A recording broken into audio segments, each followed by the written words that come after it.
আসসালামু আলাইকুম। আজকে একটা খুব গুরুত্বপূর্ণ বিষয় নিয়ে আপনাদের সাথে কথা বলবো সেটা হলো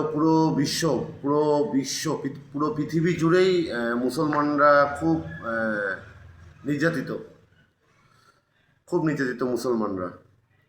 আপনার আফগানিস্তান, তারপর হচ্ছে ইরাক, তারপর বর্তমানে ইরান, তারপর হচ্ছে ফিলিস্তিন।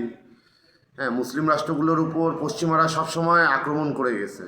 হ্যাঁ, মুসলমানদেরকে মানে দাঁড়া হওয়ার সুযোগ দিতে চায় না তারা, কারণ মুসলমানরা তো অনেক স্ট্রং, অনেক শক্তিশালী।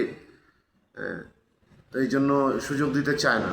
তো মুসলমানরা আগে থেকে নির্যাতিত, আর আমাদের কোরআন হাদিসেও আছে যে আমাদের আগামী দিনে কি হবে আমরা এগুলো জানি। তো যাই হোক, তারপরেও আমরা মুসলমান, আমরা তো সম্মানের সঙ্গেই বাঁচতে চাই। যাই হোক, যে বিষয় নিয়ে কথা বলতে চাচ্ছি সেটা হলো আমাদের প্রতিবেশী দেশ ভারত। তো ভারতের যে পশ্চিমবঙ্গ, এটা আমাদের পুরোটাই আমাদের বাংলাদেশের সীমান্তের মধ্যে পড়ে পশ্চিমবঙ্গ। তো এটাতে আগে হচ্ছে তৃণমূল কংগ্রেস ছিল, মমতা যে ছিল মমতা ব্যানার্জি, না হ্যাঁ ব্যানার্জি সম্ভবত। তো সে সে হচ্ছে ছিল আর কি, মন্ত্রী ছিল, সিএম, তাদের ভাষা বলে সিএম। তো এখন ভোট হয়েছে, সেই ভোটে কিন্তু কসাই নরেন্দ্র মোদী দল বিজেপি জিতছে। তো তার কুলাঙ্গার একটা আছে রাজনীতিবিদ, শুভেন্দু। হ্যাঁ, এ আগে তৃণমূলে ছিল না কংগ্রেসে ছিল, পরবর্তীতে সে হচ্ছে বিজেপিতে গেছে। তো সে হলো পুরোপুরি মুসলিম বিদ্বেষী। হ্যাঁ, তো যাই হোক, তার কথাটা পরে বলি, আগে আমাদের বাংলাদেশের কথাটাই বলি। আমাদের বাংলাদেশে আমার বাসা হলো দিনাজপুর জেলার সদর উপজেলা, কোতোয়ালি থানা, 13 থানার মধ্যে সদর আমাদেরটা, দিনাজপুর জেলার সদর। থানা মোড় যে আছে কোতোয়ালি থানার মোড় থেকে থানা মোড়টাই পড়ে, কালীতলার মধ্যে থানা মোড়টাই পড়ে, আমার বাসা এখানে। তো এই কালীতলায় হিন্দুদের সংখ্যা বেশি। তো আমার বুঝ হওয়ার পর থেকে আমি কখনো কোনো হিন্দুদের উপর মুসলমানরা অত্যাচার করছে আমি কখনো এরকম দেখিনি। আর কখনো দাঙ্গা, কখনো ধর্মর বিষয়ে এরকম আমি কখনো দেখিনি। এই আপনার 24-এর 5ই আগস্টে একটু 2-1 হিন্দু একটু কণ্ঠাসা ছিল, কারণ তারা আওয়ামী লীগ করতো। আওয়ামী লীগের আমলে আপনি ক্ষমতা দেখাইছেন, আওয়ামী লীগ সরকার পালাইছে, তো আপনাকে বাটান দিবে না। তো এরকম হয়েছে আর কি, 2-1 জায়গায় হয়েছে।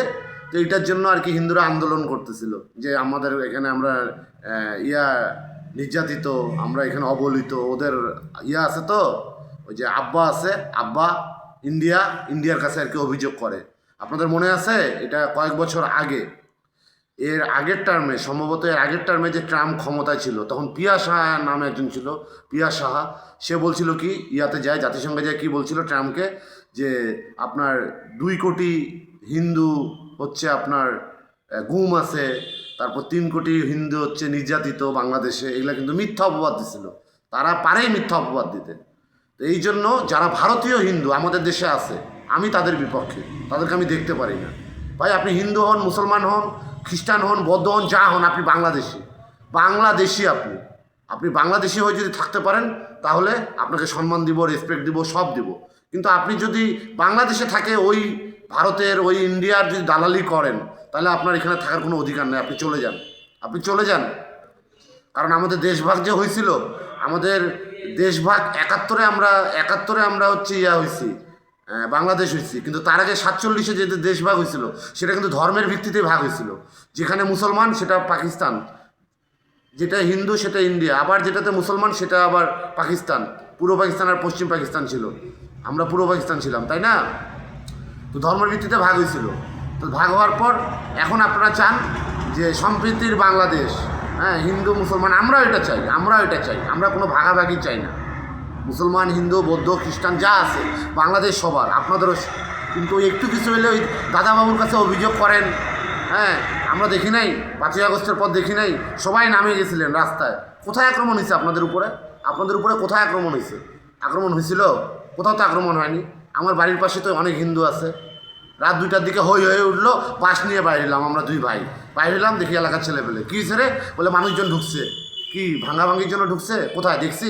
না দেখি নেই, এদিকে পালাইছে, এইদিকে দৌড়াইছে। ওইদিকে দৌড়াই গেলাম, সামনে যায় আরও ছেলে পেলে ছিল, ওই যে হাড়িপাড়া কালীবাড়ির ছেলে পেলে, ওদেরকে বললাম এদিকে কেউ আসছে? বলছে না ভাই এদিকে কেউ আসে নাই। কী রে তোরা কাকে দিচ্ছিস? বললে না কাউকে তো দেখি নাই, আমার বাড়ির পিছনে দুমদাম শব্দ হয়েছিল। হ্যাঁ, শব্দ হইলেই কি আক্রমণ করতে আসছে? আপনারা তো আছেন এখানে মায়ের ভোগে, তো বাংলাদেশি হয়ে থাকেন কেন? ইন্ডিয়ানকে এত মায়া কিসের আপনাদের ইন্ডিয়ার প্রতি? হ্যাঁ, বাংলাদেশের প্রতি কেন মায়া আসে না আপনাদের? মানে আপনারা চান এটাও ইন্ডিয়া হয়ে যাক নাকি? ওইটা আশা করিয়েন না, বাংলাদেশ বাংলাদেশই থাকবে। এখন বিষয় হলো আমাদের ভারতের যে পশ্চিমবঙ্গ, সেখানে যে বিজেপি জিতছে, এই শুভেন্দু ডাইরেক্ট হিন্দুদের বাসায় বলতেছে যে আপনাদের বাসায় গেরুয়া পতাকা লাগান। যাদের যাদের বাসায় গেরুয়া পতাকা লাগবে না এরা মুসলিম, এরা মুসলমানদেরকে মানে খুব নির্যাতন করতেছে। গোটা পশ্চিমবঙ্গ এখন কাঁপতেছে এটাতে। তো এটাতে আসলে আমাদের কি করা উচিত? আমাদের কি করা উচিত? আমাদেরকে বলতেছে, শুভেন্দু বলতেছে শেখ হাসিনা হলো বৈধ সরকার, এখন যে আছে এ বৈধ না। তো এটা আমাদের বাংলাদেশ সরকার কি করতেছে? কোনো স্টেপ নিতে পারে না কেন বলেন আপনারা? ইন্ডিয়া অনেক বড় দেশ, অনেক জনগণ, অনেক বড় দেশ, আমরা ছোট দেশ, কিন্তু যুদ্ধ লাগলে আমরা দেখাই দিব। ইন্ডিয়া তোমরা কি মনে করো তোমরা দাদাবাবু? তোমাদের একদিকে কিন্তু ইয়ার বর্ডার আছে পাকিস্তান, আরেকদিকে কিন্তু বর্ডার আছে কিন্তু আপনার, তোমাদের বর্ডার আছে কিন্তু চীন। তো তোমরা যদি বাংলাদেশের সাথে লাগো, পাকিস্তান আর চীন কি বসে থাকবে নাকি? হ্যাঁ, পাকিস্তানকে তো তোমরা ভাগ করে দিছো 47-এ, এটা তো পুরা চক্রান্ত একটা। যাই হোক, বাংলাদেশ হয়ে গেছে, আমরা এখন বাংলাদেশি। আমরা যখন যেখানে থাকবো, তখন পাকিস্তান ছিল, তখন আমরা সম্মান নিয়ে বাঁচবো। এখন বাংলাদেশ হচ্ছে, এখনও আমরা সম্মান নিয়ে বাঁচবো। আমরা বাংলাদেশি, আমরা সম্মান নিয়ে বাঁচবো। কিন্তু আমাদের সম্মানে যদি আপনারা ভারতীয়রা বাধা দেন, আপনারা ভারত যদি বাধা দেন, এটা বাংলাদেশের জনগণ সহ্য করবে না। আর আপনারা খালি বলেন যে আমরা আসেন না, আসেন যুদ্ধে, আসেন দেখবো আমরা।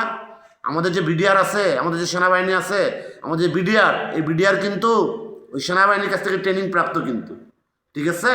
আর আপনাদের যে বিএসএফ, এটা একটা পুলিশের মতো, একটা পুলিশের মতো, একটা অনেক আপনাদের, কিন্তু এটা পুলিশের মতো, আপনাদের ট্রেনিং পুলিশের মতো। আমাদের যে বিডিআর, এটা সেনাবাহিনীর মতো ট্রেনিং, ঠিক আছে? লাগলে বুঝতে পারবেন। এর আগে লাগছিলেন না বড়াইবাড়ি, কুড়িগ্রাম বড়াইবাড়ি, কেমন করে দিয়েছিলাম? 8-10 জন মিলে আপনাদের 400-500 জনকে একবারে ভরাই দিয়েছিল। তো ভাই মুখে সব কিছুই বলা যায়, আসেন তখন দেখব। আমাদের সাথে যদি আপনারা লাগতে আসেন না, তো এই যে পাকিস্তান আছে, চীন আছে, তারাও নামে যাবে। এত একক দাদাগিরি করিয়েন না, ইন্ডিয়া যেটা করতেছেন আপনারা, ঠিক আছে? তো আমাদের ইন্ডিয়ার মধ্যে মুসলমানরা, ভারতের মধ্যে মুসলমানরা অবহেলিত।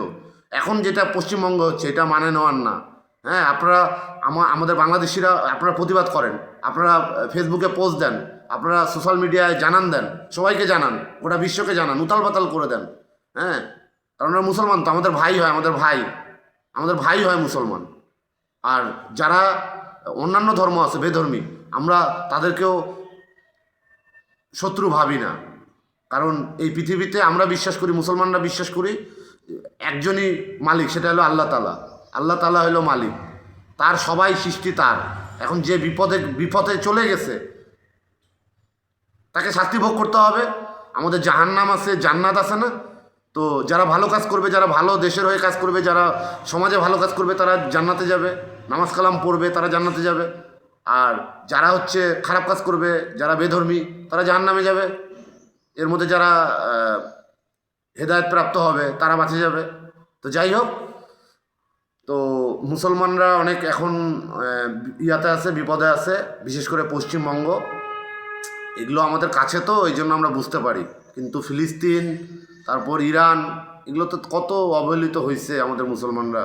যাই হোক, আমাদের আল্লাহ আছে, আল্লাহর উপরে আমাদের বিশ্বাস যে তিনি যা, মানে তার অনুমতি ছাড়া একটা পাতাও নড়ে না।